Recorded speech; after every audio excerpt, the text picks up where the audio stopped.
Salut et bonjour à toutes et à tous. Ravi de vous retrouver sur France 3 Corse Via. C'est le sommaire d'audio de ce mardi 6 février. L'insertion par l'activité économique, outil pour aider les jeunes sans qualification ou demandeurs d'emploi longue durée à un retour au monde du travail. On vous dit comment. Pour commencer, trois lettres qui sont IAE pour insertion par l'activité économique, un dispositif prévu par le Code du travail pour des personnes sans emploi rencontrant des difficultés sociales et professionnelles particulières. Pour les aider, il existe en Corse 38 structures et en 2022, 1228 salariés ont bénéficié d'un contrat dans l'une de ces structures, soit une augmentation de 28,5% par rapport à 2018. Et puis, il faut savoir qu'un salarié sur 4 a retrouvé un emploi durable. Au-delà de tous ces chiffres, qu'est-ce que précisément cette IAE, cette insertion par l'activité économique, qui sont précisément celles et ceux qui peuvent en bénéficier et qui sont celles et ceux qui les accompagnent et comment? Réponse avec mes deux premiers invités.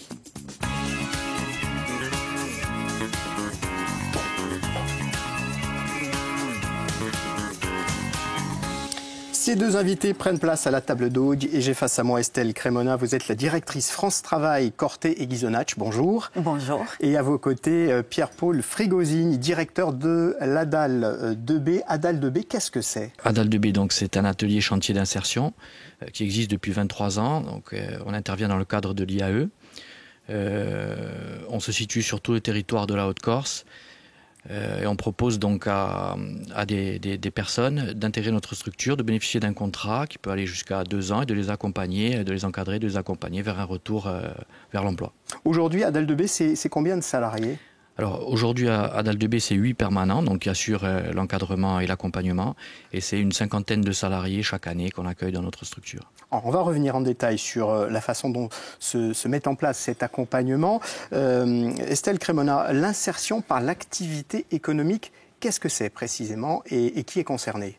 Alors, c'est un dispositif avec différentes structures, mais c'est tout simplement c'est la manière de lier un contrat de travail, qui est un vrai contrat de travail normal, mais avec un accompagnement socio-économique qui est fait pendant cette période des 2 ans dont parlait M. Frigosini et qui permet pendant cette période-là d'aller au-delà et d'être accompagné vers un autre métier. Ça permet grosso modo d'avoir une insertion durable, c'est l'objectif, dans un autre métier et de trouver effectivement là-dessus sa place à nouveau dans le monde du travail. C'est pour ça que c'est très intéressant. Au-delà de la définition du Code du travail, qui sont celles et ceux qui sont concernés par ce type de contrat? Alors, les personnes qui ont des difficultés particulières, ça va être assez vaste parce que ça peut aller effectivement des personnes qui sont jeunes, mais aussi de celles qui sont depuis longtemps au chômage. Quand on commence à dépasser 12 mois de chômage, ça devient beaucoup plus difficile. Ça va être aussi ceux qui sont aux minima sociaux, minima sociaux, au RSA, à l'ASS, ou des personnes qui sont travailleurs handicapés. Voilà, on va avoir tout ce type de public. Ça peut être aussi des personnes qui ont d'autres types de difficultés sur lesquelles on va rentrer dans un diagnostic socio-professionnel avec elles. C'est pour ça que c'est très important de le faire à plusieurs et de se faire conseiller pour l'entrée. On voit qu'il y a l'association ADAL 2B par exemple. Il y a d'autres types de structures? Bien sûr. On va avoir des entreprises d'insertion. Là, on est un peu plus proche du monde normal de l'entreprise. On va avoir des associations d'insertion aussi, notamment dans l'aide à la personne. On va avoir du travail temporaire d'insertion qui est fait et qui marche très bien, avec des contrats plus courts, mais qui permettent de rentrer progressivement dans le monde du travail. Tous ces types de contrats-là, ADAL, on est sur un chantier. Voilà, ça permet effectivement d'avoir différentes solutions. Et l'idée, c'est bien d'aller vers la solution qui est la plus adaptée à la personne. Parce que là, c'est bien la personne et son projet qui comptent. Comment se met en place justement cet accompagnement, Pierre-Paul Frigosini? Alors, en fait, chaque salarié que nous recevons dans notre structure bénéficie d'un agrément. Et pour avoir cet agrément, il dépend d'un prescripteur qui peut être France Travail ou encore les missions locales ou Cap Emploi.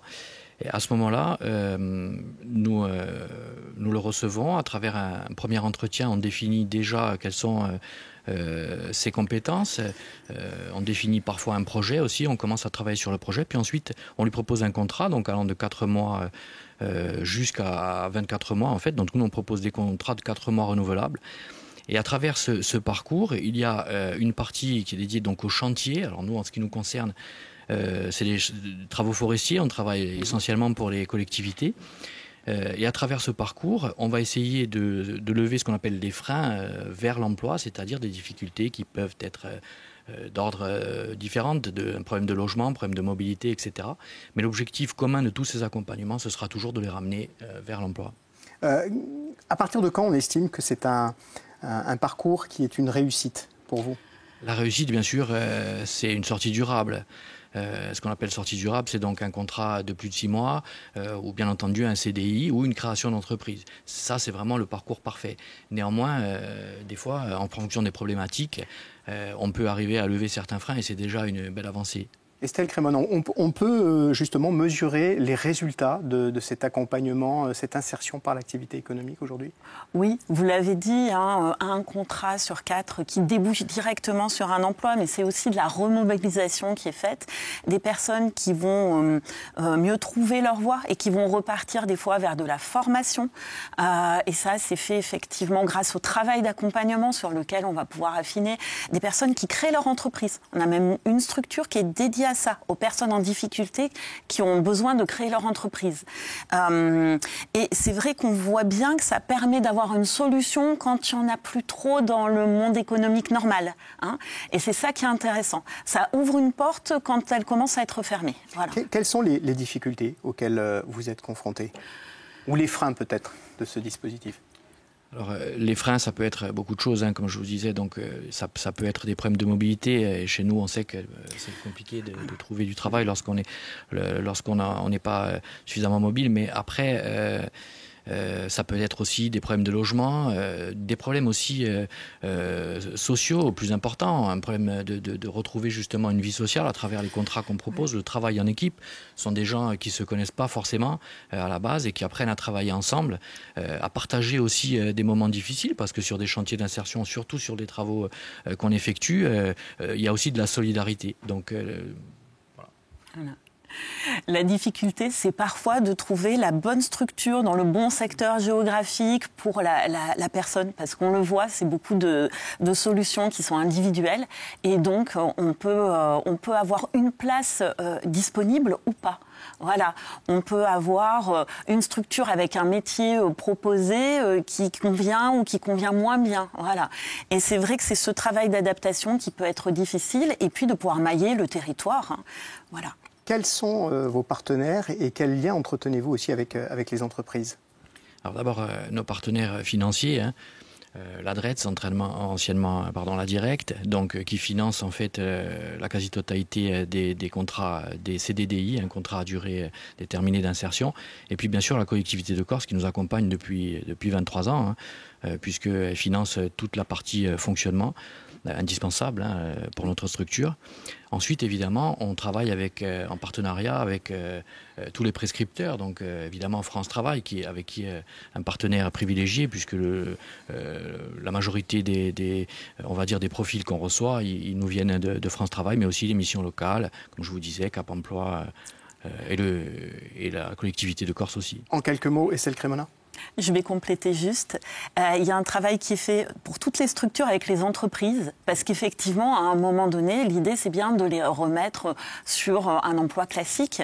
Et du coup, notamment, pour compléter le propos de M. Frigosini, il y a un usage assez fort de l'immersion pour leur permettre, en fin de parcours, d'aller voir comment c'est ailleurs. Et c'est des contrats qui sont intéressants et très sécurisants pour ça, parce qu'on peut faire une immersion, mais on peut aussi commencer à prendre un contrat ailleurs, et si ça ne marche pas, revenir dans la structure.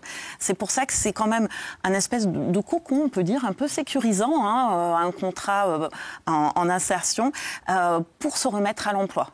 Il y a bien à la fois ces deux aspects-là. Merci beaucoup Estelle Crémona et Pierre-Paul Frigosini pour nous avoir présenté justement ce dispositif de l'IAE, insertion par l'activité économique.